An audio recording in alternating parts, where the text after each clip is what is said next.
एक युवती ने अपने पति और ससुर पर अपहरण किए जाने का आरोप लगाया है। चुराहटा थाना में शिकायत दर्ज कराई, लेकिन कार्रवाई नहीं होने पर एसपी कार्यालय पहुंचकर आवेदन दिया है।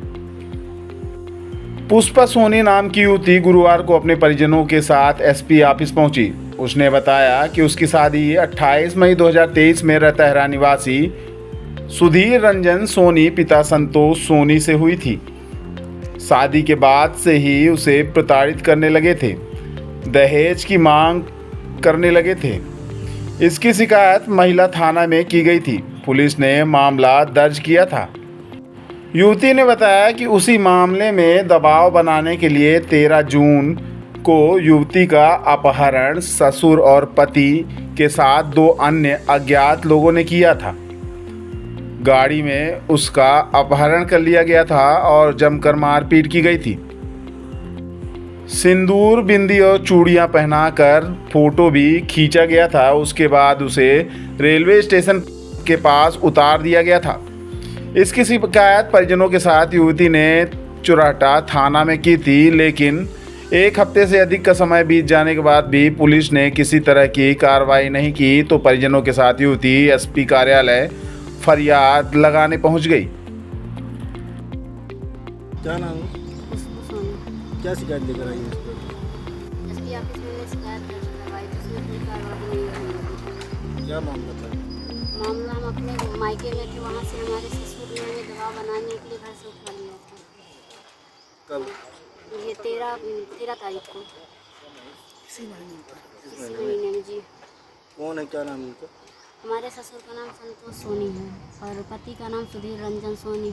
कहाँ के रहने वाले हैं? और 2 अज्ञात लोग हैं उसमें। कहाँ के रहने वाले हैं? ये आरटीओ ऑफिस के पीछे रहने वाले हैं। कब शादी हुई थी आपकी? हमारी शादी 28 मई को हुई थी, पिछले साल। पिछले साल? जी। कौन प्रताड़ित कर रहा था आपको? कब से? हमारे सास, ससुर, पति तीनों प्रताड़ित करते थे। शादी के बाद से ही परेशान कर जी। रहे थे? शादी के सास ससुर लोग? जी। इसकी शिकायत आप कहाँ किए थे? इसकी शिकायत हमने पहले महिला थाना में की थी। उसमें कोई कार्रवाई, उसमें भी 498 का केस लगा हुआ है। अभी दहेज एक्ट लगा, तो उसमें दबाव बनाने के लिए हमें हमारे घर से उठा लिया गया था। कौन उठा ले गया था? हमारे ससुर थे और पति थे, 2 अज्ञात लोग थे। कब उठाए थे? ये 13 तारीख को उठाए थे, इसी महीने में। पुलिस में शिकायत की थी? जी, इसकी पुलिस में शिकायत की थी चुराहटा थाना में। कोई कार्रवाई हुई? वहाँ से भी कोई कार्रवाई नहीं हुई। तो आप कैसे छूटे वहाँ से? कैसे छूट के आए जब उठा ले गए? वो पहले वहाँ से उठा के ले गए थे घर से, फिर उसके बाद चले गए रेलवे स्टेशन के पास। वहाँ कुछ पहले ही रेलवे स्टेशन के वहाँ पे मुझे उठा के कुछ मारपीट किए, मतलब मारपीट बहुत ज़्यादा किए। फिर उसके बाद कुछ पेपर्स में साइन करवाए हैं। उसके बाद फिर सिंदूर डाले, चूड़ियाँ पहनाए और 3-4 फ़ोटो खींचे हैं। और उसके बाद फिर हमें वहीं पे उतार के वो लोग निकल गए। कौन लोग थे? हमारे ससुर, पति, 2 अज्ञात लोग। क्या नाम है ससुर का? हमारे ससुर का नाम संतोष सोनी।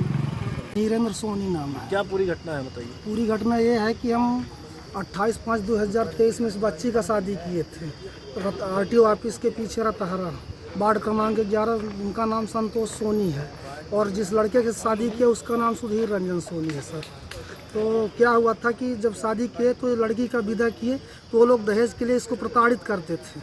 प्रताड़ित किए तो लड़की हमको फ़ोन में बताई, तभी मैं कुछ वरिष्ठ लोगों को ले जाकर उनसे मतलब समझौता की बात किया। जब समझौता की बात किया तो हो गया। समझौता होने के बाद मैं दोबारा चक्कर इसको 17/10/2023 को रिटर्न दोबारा विदा किया उनके घर में। फिर वहाँ गई है तो इसके साथ मतलब फिर से दहेज की मांग करने लगे, मारपीट, प्रताड़ित करने लगे। तो ये लड़की फिर मतलब 2/11/2023 को इसकी प्रथम मतलब ये जो MCR है महिला थाने में हुई। फिर इसके बाद FRI हुआ सर, और FRI होने के बाद मतलब 4 सीट बन के वहाँ कोर्ट में चली गई। अब वही केस में हम लोग अभी बॉम्बे में थे। बॉम्बे में 3 आदमी थे, हम थे और हमारे बड़े भाई और भतीज। अभी ये मतलब 13 तारीख को हमारे घर में सुनसान देख के पता नहीं कहाँ से लोकेशन लिए और ये बच्ची अपने दादी के साथ गई थी KYC कराने के लिए। तो कुछ इसका मतलब डॉक्यूमेंट छूट गया था। उसी टाइम ये मतलब जा रही थी मतलब डॉक्यूमेंट लेने के लिए, तो मतलब रायपुर के तरफ से कार आई। एक बाजू में पगड़ा था और एक बाजू में बारी था। उसी के दोनों के बीच में जब ये आई तो उसी समय कार से मतलब इसका ससुर जो है इसको पकड़ के उठा ले गया, गाड़ी में बैठा लिया। ये मतलब ये हमको ऐसा बताई। तो कार्रवाई नहीं हुई ससुर के ऊपर अभी फिर हम लोग तो थे नहीं, इसके बुआ और फूफा थे वहाँ पे घटना में। बुआ फूफा से हम लोग से पहले पहुँचे थे रेलवे स्टेशन के पास। तो ये लोग 100 नंबर को फ़ोन लगाए, 100 नंबर भेज दिए चौराहा थाना। और चौराहा थाना में जब गई है तो 155 में साधारण पति पत्नी के मतलब विवाद के हिसाब से नॉर्मल रिपोर्ट कर दी, जिससे कोई कुछ मतलब नहीं, मतलब सही ढंग से मतलब कार्रवाई किए ही नहीं। फिर मैं एसपी ऑफिस में ये बच्ची आई, तो बच्ची भी एसपी ऑफिस में आई, तो मतलब वो सर बोले कि इन कार्रवाई होगा तुम जाओ, लेकिन वहाँ भी कुछ कार्रवाई हो ही नहीं रहा है। आप पुलिस प्रशासन से आप क्या चाहते हैं? पुलिस प्रशासन से हम ये चाहते हैं कि मतलब जो सही चीज़ का जानकारी लेके और सही कार्रवाई किया जाए। चौराहा पुलिस कार्रवाई नहीं कर रही है आपको? चौराहा पुलिस कोई कार्रवाई नहीं की है। कब से आप परेशान हैं? अरे ये हम मतलब 13 तारीख की तो घटना है सर, अभी नई वाली घटना 13 तारीख की है। तभी से अभी आज मतलब कितना तारीख है, 20 तारीख है, अभी तक कोई मतलब ना मुजरिम को कोई वो ना कोई जांच ना कोई पड़ताल, बस एक MCR दे के फुर्सत हो गए हैं। आपका मोबाइल हैंग कर लिया? हमारा नाम हीरेंद्र सोनी है। पिताजी है? हैं? चाचा? नहीं, हम चाचा हैं इस लड़की के। खड़े रहिए।